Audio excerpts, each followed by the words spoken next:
perché anche questi bisogna tali, perché se non mi fa corrente. Ultimi controlli al camper per Mario e Gabriella, la coppia che ha deciso di andare a vivere stabilmente in camper. 63 anni lui, 61 lei, pensionati, dopo molti anni di esperienza prima in barcavela e poi di vacanze vagabonde, hanno preso la decisione di vendere la loro abitazione di Montebelluna per questo camper. Vivere in camper costa molto meno, ma non solo costa molto meno, ti dà molto di più. Perché ad esempio in casa noi abbiamo comprato una bella casa, abbiamo fatto un bel mutuo lungo 30 anni, abbiamo pagato, però alla fine non ci ha dato quello che cercavamo. Noi cercavamo di essere liberi, abbiamo lavorato tanti anni, alla fine era diventato un peso. Una scelta per certi versi radicale, fatta di questo mezzo, di due biciclette elettriche, ma soprattutto del cane Teo che sente questo camper, come si vede, veramente casa sua. È felice.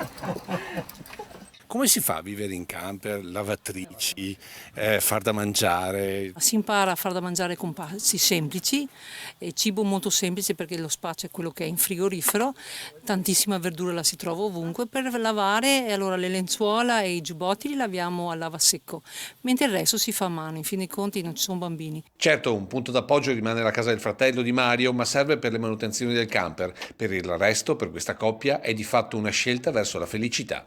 Metti l'antifurto, e metti il lucchetto sulla porta, e metti qua. Ho detto, ascolta, ma questo qua, a 64, a 63 metri, ma questo è proprio quello che vogliamo? Cioè vogliamo finire i nostri giorni in queste condizioni? No, vogliamo essere liberi, vendiamo tutto, ci compriamo un bel camper, partiamo. Ma non ha la nostalgia di una casa? No, perché questa è casa mia, cioè non so se riesco a spiegare le cose, è una questione mentale, questa è casa, perciò ho nostalgia di questa casa quando sono costretta magari per fare i controlli eccetera a dover uscire, perché questa è casa mia ovunque.